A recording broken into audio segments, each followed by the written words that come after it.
அகிலம் நியூஸ் உறவுகளுக்கு வணக்கம். அகிலம் நியூஸின் இரவு நேர பிரதான செய்தி அறிக்கையில் முதலில் தலைப்புச் செய்திகள். ஜனாதிபதி அதிரடி 22ஆம் திருத்தம் தொடர்பில் வெளியான வர்த்தமானி அறிவித்தல். மின் கட்டணம், சமையல் எரிவாயு விலை குறைப்பில் மோசடி, நாடளாவிய ரீதியில் விசேட சுற்றி வளைப்பு. வானமே இடிந்து விழுந்தாலும் ஜனாதிபதி தேர்தல் நடப்பதை யாராலும் தடுக்க முடியாது. இலங்கையில் முடங்கிய விமான சேவைகள். விபத்தில் சிக்கிய யாழில் இருந்து கதிர்காமம் நோக்கி பயணித்த பேருந்து 30க்கும் மேற்பட்டோர் வைத்தியசாலையில். சந்தையில் அதிகரித்துள்ள முட்டையின் விலை, எழுந்துள்ள குற்றச்சாட்டு. திருகோணமலை சம்பூர் பகுதியில் பெண் ஒருவர் கைது. இலங்கையில் வங்கி அட்டை பாவனையாளர்களுக்கு விடுக்கப்பட்டுள்ள எச்சரிக்கை. தொடர்வன விரிவான செய்திகள். ஜனாதிபதி ரணில் விக்ரமசிங்கவின் உத்தரவின் பேரில் 22வது அரசியலமைப்பு திருத்தம் வர்த்தமானியில் வெளியிடப்பட்டுள்ளது. இந்த வர்த்தமானி அறிவித்தல் இன்று சற்று முன்னர் வெளியிடப்பட்டுள்ளது. இந்த வர்த்தமானி அறிவித்தல் இன்று வெளியிடப்பட்டுள்ளது. ஜனாதிபதியின் பதவிக்காலம் தொடர்பான அரசியலமைப்பின் 83 ஆசரத்தில் 6 வருடங்களுக்கு மேல் என்ற சொற்றொடருக்கு பதிலாக 5 ஆண்டுகளுக்கு மேல் என்ற வார்த்தை திருத்தம் செய்யப்பட்டுள்ளது. நீதியமைச்சர் கலாநிதி விஜயதாச ராஜபக்ஷ வர்த்தமானியில் வெளியிடுவதை தவிர்ப்பதற்காக நேற்று அறிவித்ததன் பின்னணியில் ஜனாதிபதியினால் இன்று வர்த்தமானி வெளியிடப்பட்டுள்ளமை குறிப்பிடத்தக்கது.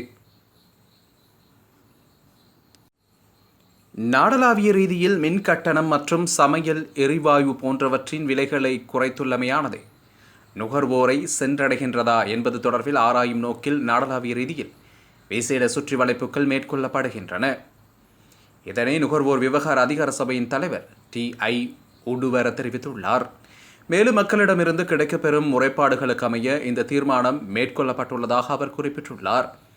இதேவேளை நாட்டில் இன்று முதல் நடைமுறைக்கு வரும் வகையில் அத்தியாவசிய பொருட்களின் விலைகள் குறைக்கப்பட்டுள்ளன.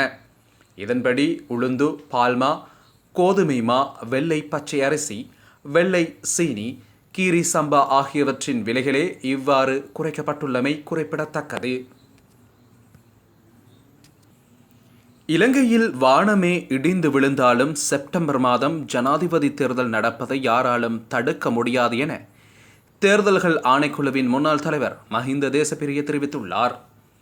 ஜனாதிபதி தேர்தல் திகதி உள்ளிட்ட தேர்தல் அறிவிப்பை எதிர்வரும் வெள்ளிக்கிழமை வெளியிடவுள்ளதாக தேர்தல்கள் ஆணைக்குழு தெரிவித்துள்ளது. தற்போது தேவையான நடவடிக்கைகள் மேற்கொள்ளப்பட்டு வருகின்றன. அனைவரும் வாக்களிக்க வசதியான நாளை அறிவிக்கும் பணி நடைபெற்று வருவதாக ஆணையம் தெரிவிக்கின்றது. இந்த நிலையில் ஜனாதிபதி தேர்தல் திகதி பற்றி தேர்தல் ஆணைக்குழுவின் முன்னாள் தலைவர் மஹிந்த தேசப்பிரிய தெரிவிக்கையில், ஜனாதிபதி தேர்தலுக்கு உச்சநீதிமன்றம் இடைக்கால தடை விதிக்காவிடின் வானமே இடிந்து விழுந்தாலும் ஜனாதிபதி தேர்தல் நடப்பதை யாராலும் தடுக்க முடியாது. ஜனாதிபதி தேர்தல் எதிர்வரும் அக்டோபர் 17ற்கு முன்னர் நடைபெறும் என தேர்தல் ஆணைக்குழு அறிவித்திருந்தது. எனினும் செப்டம்பர் 17 ஜனாதிபதி தேர்தல் நடக்காது ஏனெனில் செப்டம்பர் 17 போயா தினம் என்பதால் 18, 19ஆம் திகதிகளில் தேர்தல் இடம்பெறாது. எனவே செப்டம்பர் 19ஆம் திகதிக்கு பின்னர் தான் பெரும்பாலும் தேர்தல் நடத்தப்படும் என அவர் தெரிவித்துள்ளார். ஸ்ரீலங்கன் ஏர்லைன்ஸின் ஆன்லைன் முன்பதிவு சேவைகள் முழுமையாக வழமைக்கு திரும்பியுள்ளதாக ஸ்ரீலங்கன் ஏர்லைன்ஸ் நிறுவனம் அறிவித்துள்ளது. ஸ்ரீலங்கன் ஏர்லைன்ஸின் இணைய சேவைகள் இன்று பிற்பகல் 2 மணியளவில் சீரமைக்கப்பட்டுள்ளதாக அந்த நிறுவனம் குறிப்பிட்டுள்ளது.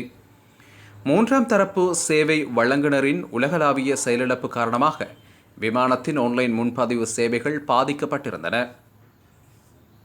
உலகளாவிய தொழில்நுட்ப செயலிழப்பு காரணமாக உலகம் முழுவதும் விமான சேவைகள் பாதிக்கப்பட்டன. இது தொடர்பான மேலதிக தகவல்களை பெற்றுக்கொள்ள 0094 19 733 1979 என்ற இலக்கத்தை தொடர்பு கொள்ளுமாறு கேட்டுக்கொள்ளப்பட்டுள்ளது. தொழில்நுட்ப செயலிழப்பு காரணமாக பல விமான நிலையங்கள், பங்கு பரிவர்த்தனை முகவரங்கள், பிரபல வர்த்தக நிலையங்கள் என்பன முடங்கியமையும் குறிப்பிடத்தக்கது. யாழ்ப்பாணத்திலிருந்து கதிர்காமம் நோக்கி பயணித்த தனியார் பேருந்து ஒன்று மூதூர் பகுதியில் விபத்துக்குள்ளாகியுள்ளது. இந்த விபத்தில் 30க்கும் மேற்பட்டோர் காயமடைந்துள்ளதாக போலீசார் தெரிவித்துள்ளனர். திருகோணமலை மட்டக்களப்பு பிரதான வீதியின் கங்கை பாலத்துக்கு அருகில் கீழே விழுந்து பேருந்து விபத்துக்குள்ளாகியுள்ளதாக தெரிவிக்கப்படுகின்றது. குறித்த விபத்தில் காயமடைந்தவர்கள் மூதூர் வைத்தியசாலைக்கு கொண்டு செல்லப்பட்டுள்ளதாக தெரிவிக்கப்பட்டுள்ளது. முட்டையொன்றின் மூலம் உற்பத்தியாளர்கள் ரூபாய் 25 நியாயமற்ற லாபத்தினை பெறுவதாக முட்டை வர்த்தக சங்கம் குற்றம் சாட்டியுள்ளது. அத்துடன் முட்டையொன்றை உற்பத்தி செய்வதற்கு சுமார் ரூபாய் 20 செலவிடப்பட்டுள்ளதாகவும் பண்ணைகளிலிருந்து மொத்த வியாபாரிகளுக்கு ரூபாய் 45 தொடக்கம் ரூபாய் 50 வரையான விலையில் முட்டை விநியோகிக்கப்படுவதாக தெரிவிக்கப்படுகின்றது. இந்த நிலையில் தற்போது சந்தையில் முட்டையொன்றின் விலை ரூபாயை தாண்டியுள்ளதாக முட்டை வர்த்தக சங்கத்தின் தலைவர் அனுர மாரசிங்க தெரிவித்துள்ளார். திருகோணமலை சம்பூர் போலீஸ் பிரிவுக்குட்பட்ட சேனையூர் 6ஆம் வட்டாரத்தில் சட்டவிரோத மதுபானங்கள் வைத்திருந்த குற்றச்சாட்டின் பேரில் பெண் ஒருவர் கைது செய்யப்பட்டுள்ளார். குறித்த கைது நடவடிக்கை நேற்று சம்பூர் போலீசாரால் முன்னெடுக்கப்பட்டுள்ளது. கைது செய்யப்பட்ட பெண்ணிடம் இருந்து 6 பியர் ரென்களும் 2 சாராய போத்தல்களும் 1 கசிப்பு போத்தலும் கைப்பற்றப்பட்டுள்ளன. மேலும் அந்த பெண் சேனையூர் 6ஆம் வட்டாரத்தைச் சேர்ந்த 42 வயதானவர் எனவும் போலீஸ் விசாரணையில் தெரியவந்துள்ளது. அதேவேளை கைது செய்யப்பட்ட பெண் நீண்ட காலமாக அப்பிரதேசத்தில் இவ்வாறான சட்டவிரோத செயற்பாடுகளில் ஈடுபட்டு வருவதாக கிடைத்த தொடர்ச்சியான தகவலின் அடிப்படையில் இவர் கைது செய்யப்பட்டுள்ளார். இந்த நிலையில் சட்டவிரோத மதுபான விற்பனையில் ஈடுபட்டமை மற்றும் அனுமதி இல்லாத மதுபான விற்பனையில் ஈடுபட்டமை போன்ற 2 குற்றச்சாட்டுகளின் அடிப்படையில் இந்த பெண் கைது செய்யப்பட்டுள்ளதாக போலீசார் தெரிவித்துள்ளனர். மேலும் கைப்பற்றப்பட்ட மதுபான போத்தல்களையும் கைது செய்யப்பட்ட பெண்ணையும் இன்று மூதூர் நீதவான் நீதிமன்றில் முன்னிலைப்படுத்த போலீசார் நடவடிக்கை எடுத்துள்ளதாகவும் தெரிவிக்கப்பட்டுள்ளது. இலங்கையில் உள்ள பெரும்பான்மையான மக்கள் தமது வங்கி அட்டையின் கடவுச்சொல் மற்றும் வங்கிக் கணக்கு தரவுகளின் பாதுகாப்பு தொடர்பில் அறிந்திருக்கவில்லை என சுட்டிக்காட்டப்பட்டுள்ளது.